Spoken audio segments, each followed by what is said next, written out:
brought to you by Nova शुद्ध घी। जब जब खाए दिल खुश हो जाए, सदियों का नोवा शुद्ध देसी घी, सपना स्वस्थ भारत का। I love घी। नमस्कार दोस्तों, क्राइम तक में आप सबका स्वागत है। मैं हूं सुप्रतिम बैनर्जी। दिल्ली में एक काफ़ी पॉश लोकेलिटी है वसंत विहार।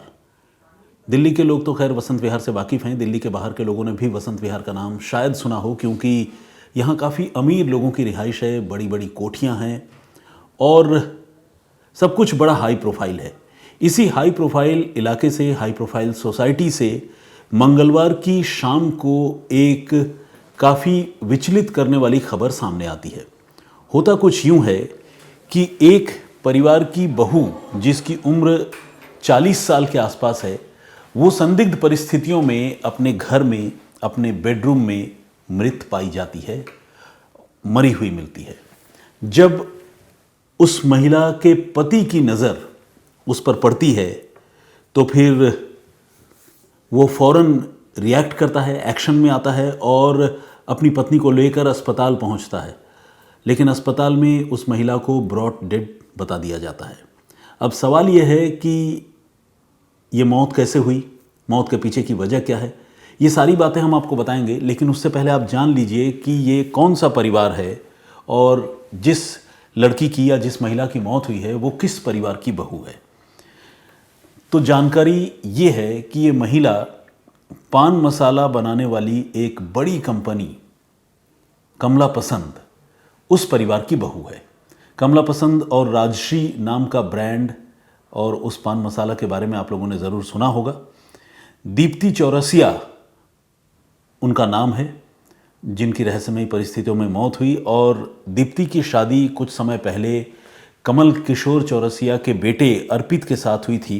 कुछ समय तो क्या, उस शादी को भी कई साल गुजर गए और उन्हें 14 साल का तो एक बेटा है और एक छोटी बच्ची भी है 5 साल की। लेकिन इतना सब कुछ अच्छा होने के बावजूद, मतलब रुपए पैसे की कोई कमी नहीं है, ऊपर वाले ने एक बेटा दिया है, एक बेटी दी है, पति है, पत्नी है, सब कुछ जिसे लगता है ना कि पिक्चर परफेक्ट है। लेकिन इतना सब कुछ होने के बावजूद दीप्ति अपने कमरे में मृत पाई जाती है।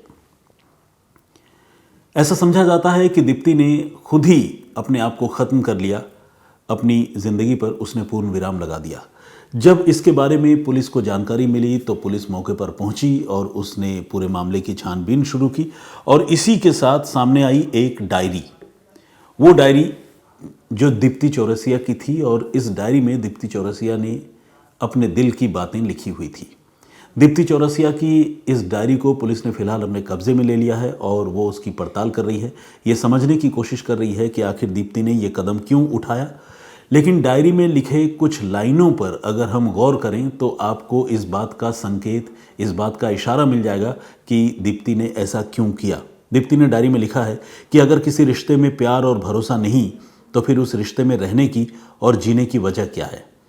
अब और सहन नहीं होता, बेटे को मां का आशीर्वाद। आप इन लाइनों से समझ सकते हैं कि दीप्ति की जिंदगी में क्या चल रहा था।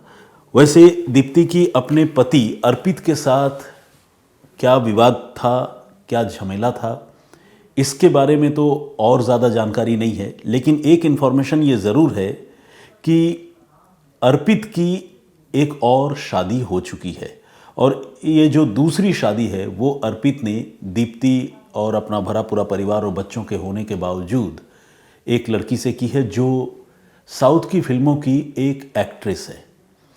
अब जाहिर है अगर पति दूसरी शादी कर ले तो पत्नी की हालत क्या होती होगी या उसकी मानसिक स्थिति कैसी होगी, ये समझना बहुत मुश्किल नहीं है। दीप्ति चौरसिया जिसकी संदिग्ध परिस्थितियों में मौत हुई वो मूल रूप से कोलकाता की रहने वाली है और अब दीप्ति की मौत के बाद उसके परिवार के लोग, खासकर दीप्ति का भाई, वो दिल्ली पहुंचे हैं क्योंकि ऑब्वियसली वो अपनी बेटी के शव को अपने साथ लेकर जाना चाहते हैं, अंतिम संस्कार कराना चाहते हैं। और दीप्ति के भाई ने रोते हुए जो इल्ज़ाम लगाए हैं वो इल्ज़ाम अपने आप में काफ़ी संगीन है। दीप्ति के भाई का ये कहना है कि दीप्ति के साथ शादी के बाद से ही जो है बदसलूकी और मारपीट का सिलसिला चल रहा था और जब उनकी बहन प्रेग्नेंट हुई, भाई ने कहा है कि जब उनकी बहन प्रेग्नेंट हुई और फिर बेटे को जन्म दिया, उस समय भी उसके साथ ज्यादती हुई, मारपीट हुई और उसे जलील किया जाता था।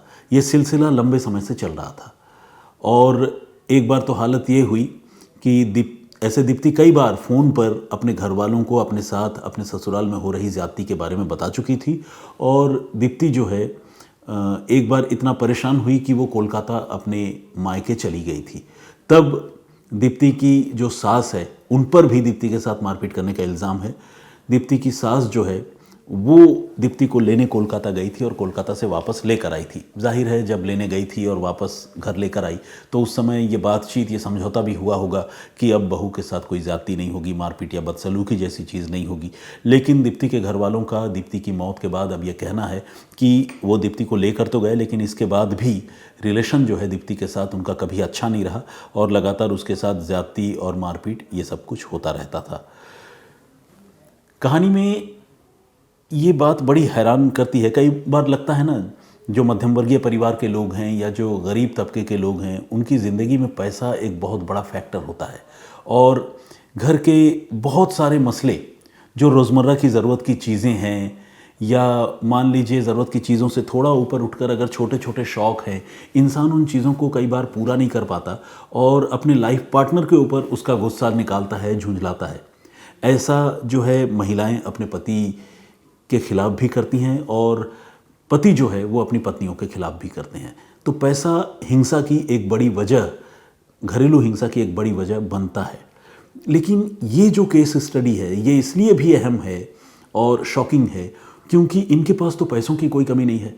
करोड़ों अरबों का टर्नओवर है, इतना पैसा, इतनी दौलत, इतना बड़ा ब्रांड और ये सब कुछ होने के बावजूद परिवार में जो है वो एकता नहीं, जिसकी वजह से ये घटना हुई है।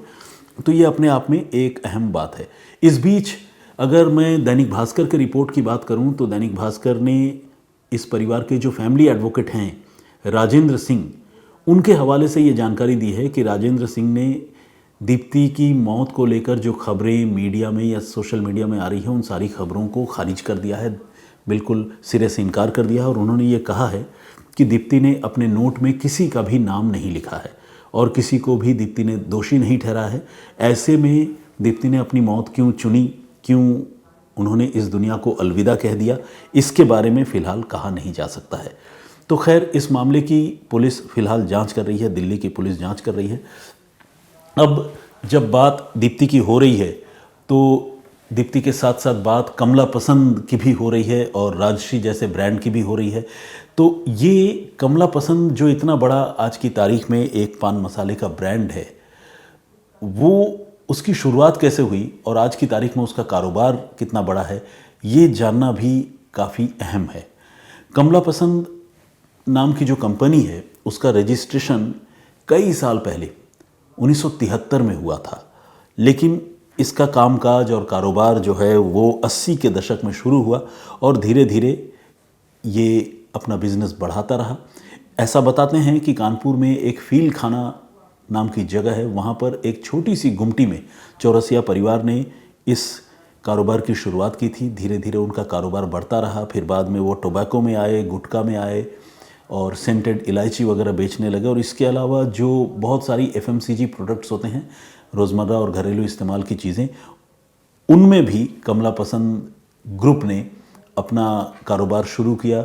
फिर रियल इस्टेट में भी इन्होंने पैर पसारे और एक तरह से देखा जाए तो इनका कारोबार जो है वो लगातार बढ़ता रहा और कहते हैं कि दिन दुनी रात चौगुनी रफ्तार से इन्होंने तरक्की की।